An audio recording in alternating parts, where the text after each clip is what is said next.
Okay, as is the fashion by which I do these, I am moving on to the very next knife right now. We just finished the video for the Crescent tool knife, and I'm going to move on to my next Benchmade clone knife from Wish.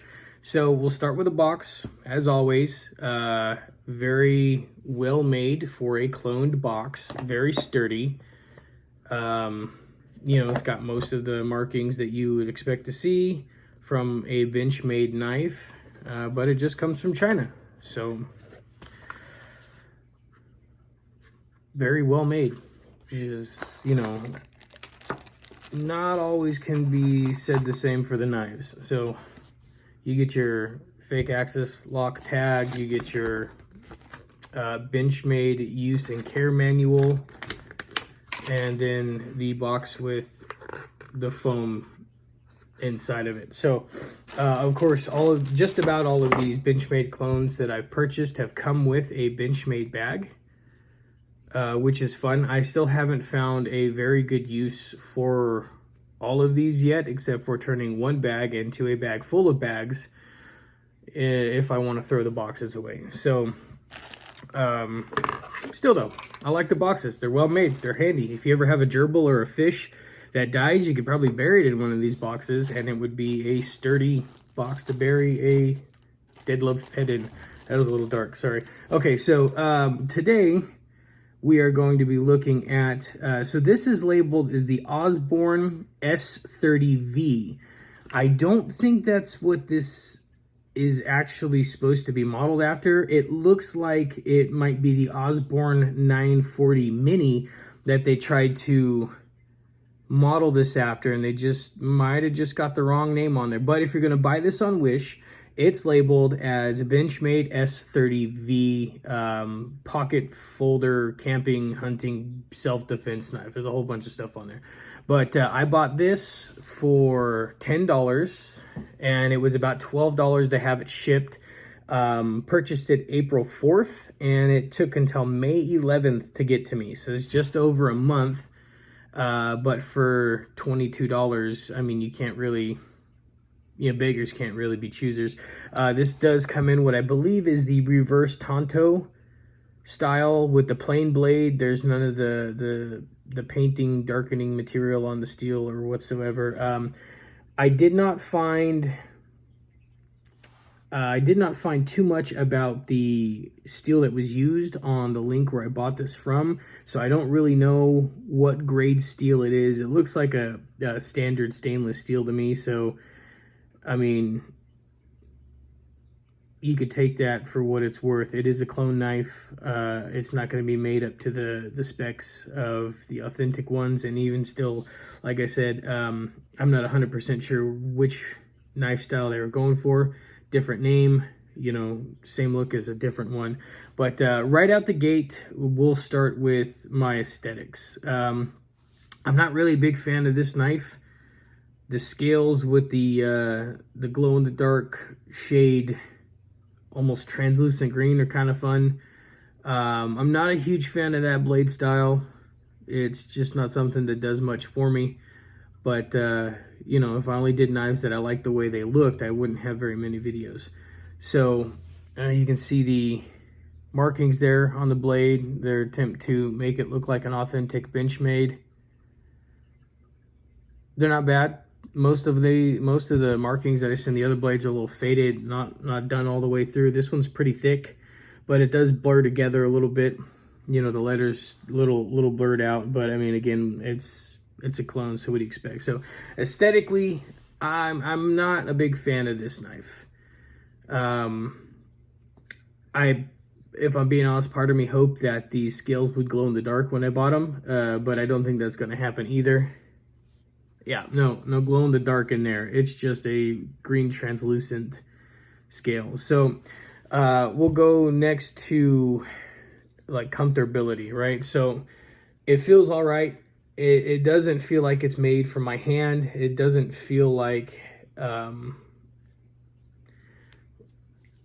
mean, it's a decent grip, I guess I would say. It feels just a tad on the small side for me to be completely comfortable. The clip has got a real low profile here, so that doesn't stick up too much. You can't really feel that too much in the palm of your hand, and hopefully it doesn't catch on everything that I walk by, because it's a real low profile there, which I like. Actually, I like when that little scoop here is low profile. So aesthetically, comfortability, meh.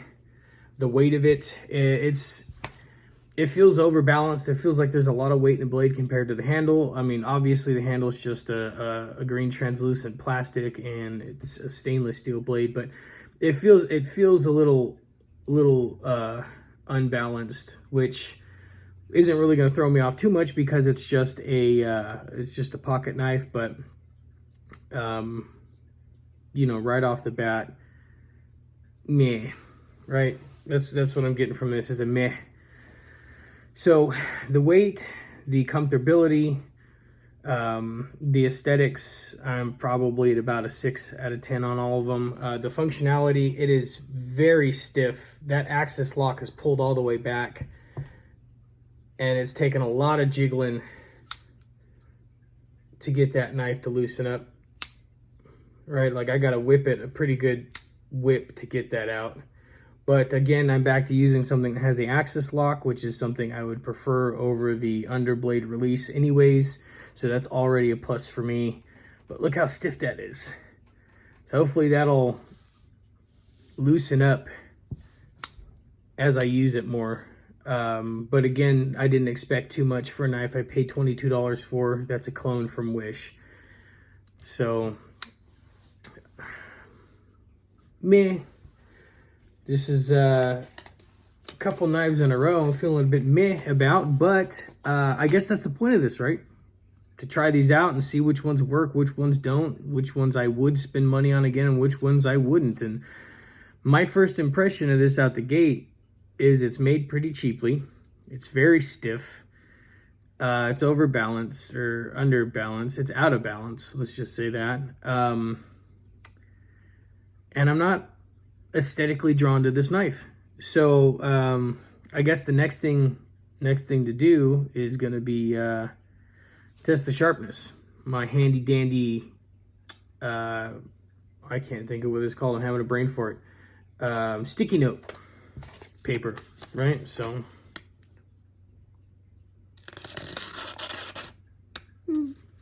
that's not bad. I mean, that's got a pretty decent edge. I mean, it feels sharp. It clearly feels sharp on here. I could easily see myself cutting myself on accident, not being smart with this knife. So it's got an edge to it. It's got a decent edge to it. The beveling is a little bit cleaner than the last knife, the Crescent knife. It's not such a rough bevel, at least on one side. I don't know if you can see this here, but it's gonna be too close, huh? There's actually, the way this is sharpened, it looks like they over sharpened it on this side, because I can feel a roll here, the slightest roll, where it's catching my fingertip all the way down the length of the blade, whereas if I pull it this way, it's just skating right off. So when they sharpened it, they over sharpened this side here, which caused a small curl on that side there. I guess it'd be better if I did it like that. So this side here's got a curl. I can feel it all the way down, while this side's smooth. It still cuts though. I mean, there's that, I guess. But this is, I'm thinking this is gonna be like a cheap standard stainless steel. And you can even see it on the blade where the sharpening is different. I wish I could get in there and show you, but you know, the beveling ends almost to the scale there, and on this side it ends up here instead of down there. And then this side up here is the side with the roll. So this is not made well at all. And compared to some of the other knives that I got on Wish, this one's actually made pretty bad compared to those. Again, this one is the Benchmade S30V, which is what they have it labeled on Wish, but it looks more like the 940 Osborne Mini with the reverse Tonto. So if you're looking at buying a knife like this on Wish, my initial response would be don't. I will try it out for a couple weeks like normal, but right off the bat, I'm not I'm not sold on this knife. I probably wouldn't spend money on it again. I don't think that opinion's going to change in a couple weeks, but I'll give it its due run, its due course. But this is probably one of the worst made ones that I've done so far, because that roll that I feel goes the entire length of the blade. And that's probably going to cause a problem later, especially if that roll starts to chip off while I'm using it. It's going to dull out those areas. It's going to cause snag lines for me. So yeah, not looking forward to it. It is sturdy though. That's my 6th point: sturdiness, functionality, comfortability, aesthetics, sharpness, and weight.